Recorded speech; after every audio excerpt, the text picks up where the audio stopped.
비물질 신. 우리가 지금 이 육신을 거두면 우리가 비물질 신이 돼요. 그게 영혼이라고 이야기하는 거죠.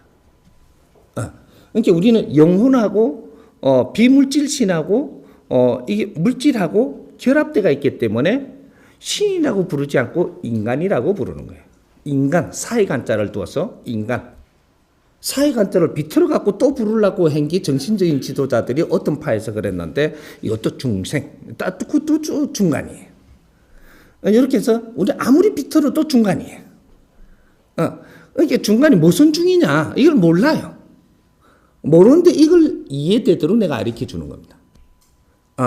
우리는 영혼이 있고 물질 에너지는 육신이 있고 이렇게 해가지고 두 신이 결합돼 가지고 우리가 인간이다. 이렇게 하는데 인간이 그렇게 해서 지식을 갖추면서 어느 정도 성장을 하다 보니까 나를 알고 싶어 하는 거죠. 성장하다가 보니까 그러니까 나를 먹고 살기 위해서 사는 게 아니고 나를 알고 싶어 해요, 지금. 지식인들이 되다 보니까 그러니까 나를 알고 나를 찾으려고 그러는데 나를 못 찾는 겁니다. 지금 왜 이 추석 어떻게 잘 지내야 되는데 지금 그런 소리를 하고 있는지 요걸 모르면 아무리 이야기해도 겉돈단 말이에요. 근본을 모르면 답을 줘도 겉돌게 돼가 있습니다. 이 원리를 조금 알아야. 그래서 지금 우리가 찾는 이 신들, 우리가 조상님들, 이 찾는 이것은 조상님들을 찾는데 조상이 뭐 어떻게 해가 있는지도 모르고, 무엇이 조상인지 뭐 이런 걸 갖다가 우리 식대로 지금 가져가는데 우리 조상님들 신이에요. 조상신이에요. 조상신. 조상신을 찾는데 이 조상신들이 비물질 에너지인 영혼신들을 이야기하는 것이다. 조상신. 그럼 조상신이 아닌 천신은 누구냐? 천신은 이제 찾아야 되겠죠. 천신. 천신 또 영혼신입니까? 천신은 영혼신이 아니에요. 천신은 천지 자연에 있는, 그러니까 천이 있고 지가 있어요. 이 자연의 에너지 자체가 천신입니다. 천지 기운을 이야기한다. 그래서 천지신명이라고 하는 거예요. 어떻게 또 하면은 풀면 또 하늘과 땅이라 하고 또 하늘과 땅이라 하는데 어디다가 비유해갖고 또 가고 뭐 이런 식으로 자꾸 헷갈리게 만드는 거죠. 그래서 우리가 천지신명이 있고 천지신명은 천지 기운인데 천지 기운은 100% 순도 100% 물질 에너지입니다. 천지 기운은 순도 100% 물질 에너지라는 거예요. 근데 우리 영혼은 순도 100% 비물질 에너지입니다. 물질이 아니다는 거죠. 영혼은. 그러면 물질과 결합해서 살고 있다. 물질과. 물질이 100%가 신이다, 천신이라고 하느님이라고 했습니다. 우리가 하느님이라고 진짜로 한 분밖에 없는 분이라고 하는 것은 내가 뭐 이렇게 분 뭐 이런 걸 높이는 의도고. 요걸 정리를 하려면 하느님이라고 하는 든 이게 어떤 말로도 표현할 수 없는 이 하느님을 전지전능이라고 이야기하죠. 이렇게. 근데 이 하느님을 우리가 어떻게 표현할 거면 우리가 지금 모시는 신은 어떻게 이야기할 거냐? 하느님은 원래가 대자연의 에너지고. 자연의 에너지. 자연의 에너지는 뭐냐? 천지 기운입니다. 지는 물질로 변해놓은 걸 이야기하고 천은 아직까지 물질로 변하지 않은 걸 이야기하고 있는 거예요. 그러니까 우리가 물질 세계가 모든 물질 세계 저 은하계까지 해서 물질 세계 요것은 우리가 지상이라고 하고 지상 안에 속하는 겁니다. 그런 거고 물질로 변화하지 않고 스스로 있는 그것도 변화를 시킨 물질이 됩니다. 이 자체도 이거 자체가 분리되어 있기 때문에 천지 기운이다. 이렇게. 이렇게 물질로 변하기 위해서는 어떤 충격이 있어야 되고 거기에서 파장이 나와야 되고 울림이 있어야 되고 여기서 뭔가 이게 열 처리가 돼야 되고 이 열 처리되면서 물질로 변하는 무한한 물질이 나오는 거예요. 열 처리가 어떻게 되느냐, 파장이 어떻게 치느냐에 따라서 무한한 물질로 자동으로 변하는 그러한 환경이다. 이게 대자연이다 이 말이죠. 근데 충격파를 입어가지고 여기서 파장으로 지금 엮여 있는 게 지상이고, 충격파에 아직까지 이 엮여지지 않은 것이 이 천상이라고 이야기하는 천지, 지금 사회에서 이야기하는 천지를 이야기하는 거예요. 이런 건데, 그러면 우리가 천지신명이라고 하는 분이 하느님입니다. 그러니까 우리 동양에서 말하는 게 틀리고 서양에서 말하는 게 틀릴 뿐이지. 그렇게 천지 기운을 이야기하는 것이다. 그거는 사람으로 왔다가 인간으로 태어나지도 않는 그냥 스스로 있다, 스스로. 자연의 물질은 스스로 있는 겁니다. 자꾸 변하고 있어 그렇지. 이런 거죠. 그래서 우리가 이때까지 조상님을 모시던 이런 환경이 왜 일어났냐, 이런 원리를 좀 알아야 되죠. 그래서 우리가 기본을 성장하지 못했을 때, 우리가 성장기에 기본을 못 했을 때, 그럴 때는 어디든지 매달려야 됐는데 처음부터 우리 조상님한테 안 매달렸습니다. 그런데 어느 시기가 가고부터는 조상님한테 매달리는 게 더 나아지는 때가 있었던 거죠. 인간이 출현하고 처음에는 조상님한테 안 매달렸습니다. 죽으니까 그만이고, 뭐, 까마귀한테 주워 뿌리고, 뭐, 이럴 때도 있었고, 뭐, 그래서 조장치고, 뭐 하고, 여러 가지 이렇게 할 때가 있었는데, 그때는 뭐가 뭔지 몰랐던 거죠. 가면 갈수록 우리 인간하고 어떻게 연결되는 걸 알다 보니까 조상들을, 이제 받들기 시작하고, 매달리기 시작하고, 돌아가셔서도 영혼은 있다라는, 그래서 그 매달리기 시작을 하는, 이렇게 해서 우리가 신한테 매달리기 시작을 합니다. 그렇게 하다가 보니까 어떻게 더 우수한 사람들이 이야기하는 게 우리 모두가 매달릴 수 있는데, 이러니까 천신을 찾는 거예요. 유일신을 만드는. 유일신도 자기 나름대로 유일신이에요. 또. 유일신이 많습니다, 사실. 이 지구촌의 유일신이 저거 이렇게 부족마다 만들어 놓은 유일신이 참 많습니다.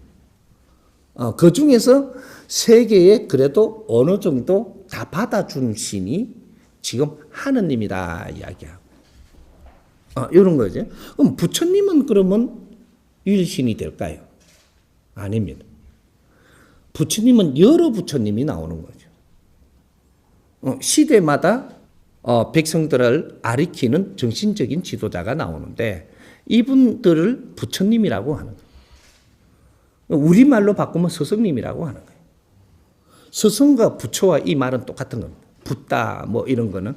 그러니까 이 모든 이게 그 지구촌마다 말이 다르고 언어가 다르고 뭔가를 이렇게 이 모양을 다르게 할 뿐이지, 이 스승님과 부처님은 똑같은 말이고, 여기서 자연의 신은 유일신으로 보는 거예요. 그러니까 그 부족마다 또 틀리죠. 부족에서 잘리 나오면 또 두 개가 나와. 여기서 깨지면 4개 나와 또. 유일신도. 많습니다. 근데 우리가, 하느님하고, 이걸 많이 퍼주어서 그게 이제 우리가 같이 동참하다가 보니까 하느님이 유일신이라 하는데 어떤 부족에 가면 아직까지 하느님을 믿는 게 아니고, 유일신을 믿는 데가 또 있습니다. 이런 것들이죠. 그래서 지금 우리 지식인이 되고 나서 어떤 길을 지금 찾아야 되느냐? 진짜 유일신은 어디로 우리가 이제 정리를 해야 되냐? 하느님입니다. 부처님은 스승님이고 하느님은 전지전능하신 하느님이신데, 이 하느님을 정리를 어떻게 하냐? 천지 대자연의 기운이다. 우리가 지금 밟고 있는 땅도 이건 땅이지. 지상 중에서도 우리가 밟는 땅입니다. 요거지. 지상은 지금 이 자체도 지상입니다. 밟고 안 있는데 다 모든 이 물질로 변해갖고 있는 이것은 지상입니다. 근데 이 지금 여기는 물질이 없으면 여기도 물질이 다 있습니다. 허공인 것 같지만 그 안에 꽉 차 있다. 다른 물질이지. 딱딱한 물질이 아니고, 어떤 뭔가 정리된 물질이 아닌 또 다른 물질로 이루어져가 있는 게 이 허공은 없다.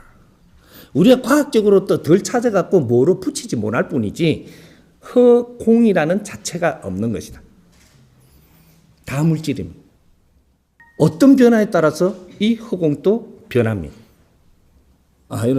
지구촌에서는 여기서 아주 행성 안에서는 잘 안 변하게 만들어 놓은 이런 환경들이 있고, 이런 것들이지. 요거 이야기를 하면 너무 길어지니까. 그래서 우리가 이때까지 조상신을 모실 때는 아주 내가 너무 약하고 미련하고 못났을 때 우리는 조상들한테 조상신한테만 매달렸다. 그래갖고 제사를 뜨고 조상신께서 오셔갖고 가뭄해갖고 이 밥을 잡수시고 우리 아이들 대학 잘 걸리게 해주이소. 요새는 대학 잘 걸리게 해달라는 거죠. 응? 돈 많이 벌게 해주이소. 요번에 논에 저 5평에 추수를 하는데 10평만큼 하게 해주이소. 뭐 이런 식으로 우리가 지금 이제 접근을 하는 거죠. 그렇게 우리가 아프지 않게 해주이소. 내가 나쁜 짓 해서도 안 아프게 해주이소. 이렇게 뭐 이렇게 자꾸 빈단 말이죠. 그렇게 비는 것이 조상님한테 비는 것이 무조건 해달래요. 무조건 잘못했으면 벌 받는 것도 해주는 건데 벌 안 받도록 해주이소. 이렇게. 자꾸 이렇게 빈단 말이죠. 그러니까 비는 게 이제 무의미해지는 겁니다. 잘못해서도 잘못 안 한 것처럼 해달라 그러고 조상들이 그렇게 해줄 수 있는 힘이 없어요. 지금이. 맞다 하는 거야.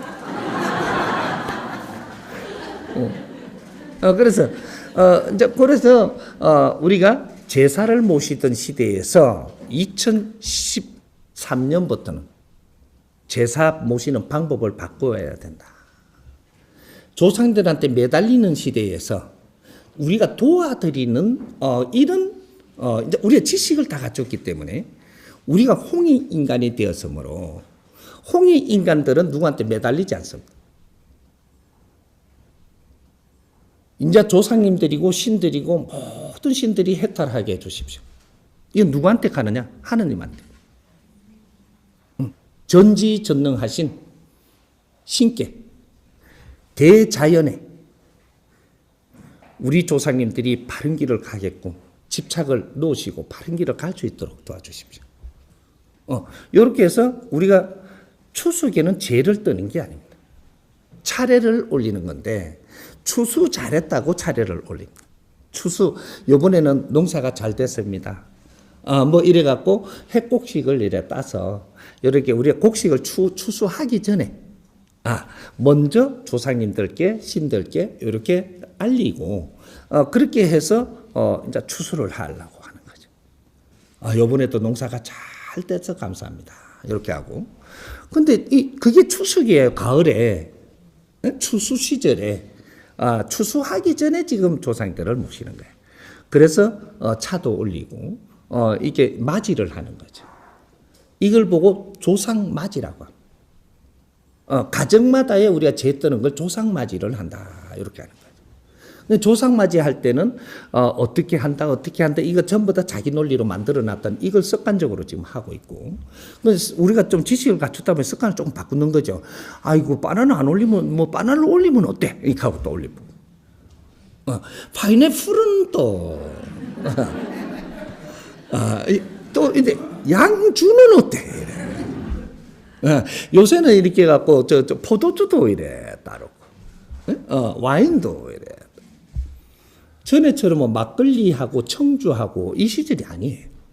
이것도 올리고 저것도 올리고 내식이 지금 나오는 거죠. 그러다가 보니까 그것도 돼요, 그냥. 되게 돼가 있는 겁니다. 그런데 우리는 요렇게 해야 되는 줄 알았던 거죠. 이제 그렇게 해서 지금 살살 바뀌다가 2012년도까지는 선천시대고 우리가 모질에서 뭐 얻기 위해서 사는 시대, 갖추기 위해서 사는 시대, 뭐든지 챙기기 위해서 사는 시대고 2013년부터는 후천 시대라 해가지고 갖추고 챙기기 위해서 사는 게 아니고 내가 가진 것을 바르게 쓰며 잘 사는 시대. 바르게 사는 시대가 이제 돌아오는 거죠. 이걸 보고 정법 시대라고 이야기하는 거예요. 정법 시대. 바르게 살아가는 시대. 이걸 정법 시대예요. 그러게 바른 걸 그러면 우리가 어떻게 아느냐 이거지. 지금부터 모르면 가르쳐 줄 테니까 같이 전부 다 정리하자. 그래가면 차근차근히 바르게 가보면 안다. 이렇게. 그래서 제사를 이제 이래 뜰 때 답부터 이야기를 해놓으면 이제는 1월 달에 제사를 올립니다. 정월 달에. 정월 초하루는 안 올리도 됩니다. 정월 달은 이게 한 달 자체가 정월입니다. 그래서 우리가 시간이 맞는 날, 좋은 날, 또 가족이 모일 수 있는 날, 의논이 되는 사람끼리 모일 수 있는 날, 뭐 이렇게. 근데 의논이 잘 안 되는 사람은 오기를 바라지 마라. 의논이 잘 되는 사람끼리 요렇게 그거만 하지 안 온다라고 해갖고 불평도 하지 마라. 안 올 때는 이유가 있느니라. 안 오게끔 해놨어야 안 왔지. 오게 해놨으면 다 옵니다. 그게 인간이에요. 오게 해놨으면 다 오는데 안 오게끔 환경을 만들어 놨으니까 안 오는데 그 사람은 절대 탓하고 뭐라 하지 마라. 요거 제일 1번으로 잘못을 하는 이 원리를 지금 정리해야 된다. 요건 조금 이따 풀더라도 답은 내놓고 안 오는 사람은 그냥 놔놓고 죄를 올리면 우리끼리 올리고 여기서 안 온 사람들까지 추근을 해줘라. 이런 거죠. 이런 거고. 그래서 1월 달 안에 보름 안에 처리하는 게 좋습니다. 보름 안에. 1월 초 하루부터 보름 안에 이제 전부 다 이런 걸 처리하고 그러면서 이제 제도 올리고 어른도 찾아뵙고 뭐 이런 것들을 보름 안에 많이 할 수 있을수록 좋은 거죠. 그럼 보름 지나고 나면 어떻게 하냐? 어려운 사람들을 이제 찾아볼 수 있는 어려운 사람들을 찾아보고 내 주위의 사람도 조금 어려운 사람들. 보름 안에는 내가 이렇게 잘 하늘에 제도 올리고 뭐도 하고 잘 하면서 이제 보름 동안 내가 기운을 받아야 됩니다. 그래서 어른도 찾아뵈야 되고 선배님도 찾아뵈야 되고 스승님도 찾아뵈야 되고 뭐를 찾아뵈야 되는데 어떤 분을 찾아뵈야 되냐? 사업이 잘 되고 있는 우리 주위의 어른이라면 어른. 우리 직장 같으면 직장의 선배님들 내가 본받을 만한 분. 이런 분들을 찾아뵙는 겁니다. 보름 안에 제도 지내고 어른들을 또 찾아뵐 수 있는 분은 찾아뵙고 또 이렇게 그 스승님도 찾아뵙고 또 은사님도 찾아뵙고 뭐 이런 여러 가지의 이렇게 찾아볼 자리를 찾아본다. 그럼 찾아보면 어떤 일이 일어나냐? 요건 또 조금 이따 공부하고. 요거는 근본부터 말해놓고 그래서 찾아봐야 된다. 이런 거죠. 그러니까 어떤 분을 어떻게 찾아봐야 되냐? 뭐 이런 식으로 그것도 조금 이따 공부하고. 그래서 보름이 지나고 나면 이제 어려운 사람들을 내가 찾아봐야 될 자리를 선별해 보는 거죠. 그래서 어려운 자리에 가서 기운을 북돋아주는 말 한마디라도 내가 좀 뭔가 이게 먹을 게 필요한데 먹을 걸 조금 가져가서 그것도 먹으면서 말 한마디라도 희망을 주는 이런 것을 그쪽에다 힘을 쏟아주기 위해서 가는 거예요. 여기 어려운 사람을 찾아가는 거예요. 그럼 어려운 사람이 있고 어렵지 않는 사람이 어떻게 되냐? 이제 요 따야 되겠죠. 그래서 쟤를 모신다 했는데 쟤는 어떻게 모시는가는 아직 말 안 했습니다. 이거 나중에 풀어줘야 되는 거고. 그러니까 어려운 사람과 어렵지 않는 사람, 아까 이야기할 때 사업을 성공하고 아주 인품이 계신 분은 내 주위에 있다면 그분을 찾아뵈야 된다. 감사합니다. 앞으로 그분한테 도움받기 위해서 제가 노력하겠습니다. 뭐 이런 식으로 그런 분을 찾아뵙는 거죠. 그럼 그분이 말씀 한마디 하시는 것도 내한테는 에너지로 들어옵니다. 그분이 말씀하시면 내가 그 에너지를 받으면 네 인생이 지금부터 변한다. 그렇게 살면. 요래 되는 거죠. 에너지는 위에서부터 아래로 내려줍니다. 그러니까 내가 존중하는 분한테 찾아가서 그분께서 말씀 한 말씀 하시는 것을 받아들여서 가져오면 이것이 네 복이다. 이제부터 인생은 펼쳐진다. 그래서 이런 분을 찾아뵈야 된다. 그걸 덕담이라고 이야기합니다.